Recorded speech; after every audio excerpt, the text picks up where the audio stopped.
We're here with Burry Stander, number 3 of last week. Burry, last week you did all the work and you came in third. Were you happy with that position? Yeah, I think, for me, I didn't see it as doing all the work. I was more comfortable riding on the front.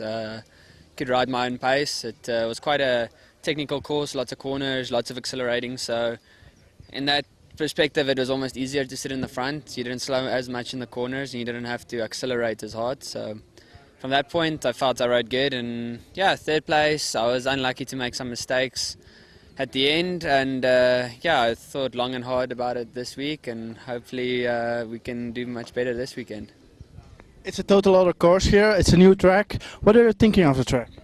It's hard. It's one of the hardest climbing tracks I think we've done for a while. I think last week the racing was really close. I think the racing here is going to be close for maybe the first 2-3 laps, but I think it's going to break up a lot more at the end. I don't think it'll be a sprint finish like it was last weekend.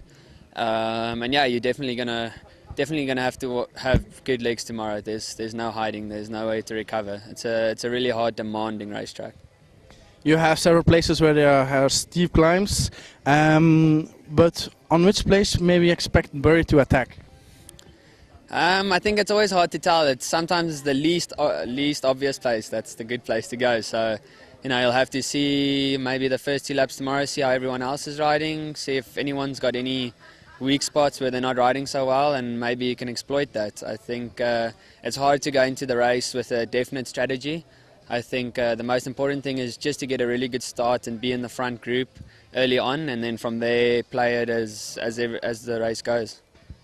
You're starting on your fully or you're starting on your hardtail? On the full suspension this week. I rode the 29er a couple of laps this week, and the climbs are just a little bit too steep for the big wheels.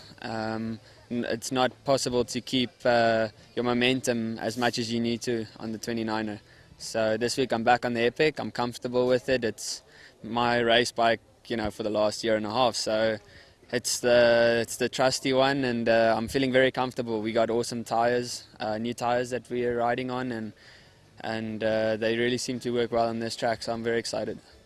Do you think you have an advantage when you race the Epic here, or don't you have a big advantage on the other bikes?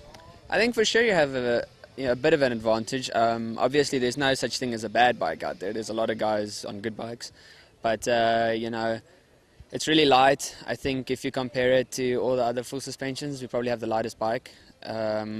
It's also very stiff with the brains, open and closing. You don't have to think about hitting lockout levers or whatever. It just does it itself. The brain takes care of it. And then there's a lot of flat sections that are quite bumpy in between the climbs. And if the bike can just save you a little bit of energy on those flat sections, you'll have more left for the climbs. And I think after 6 laps, that could be a big advantage going into the last lap. And what are your goals for tomorrow? The first place? Yeah, definitely. I always race to win. But you have to be realistic. If the other guys are riding better, I'll be satisfied with the top 3 again. I think that's my goal this year, is being consistent. It's been my goal every year. So yeah, but I'm really hungry to win. So hopefully tomorrow the legs are good. We wish you good luck and see you in front. Thank you.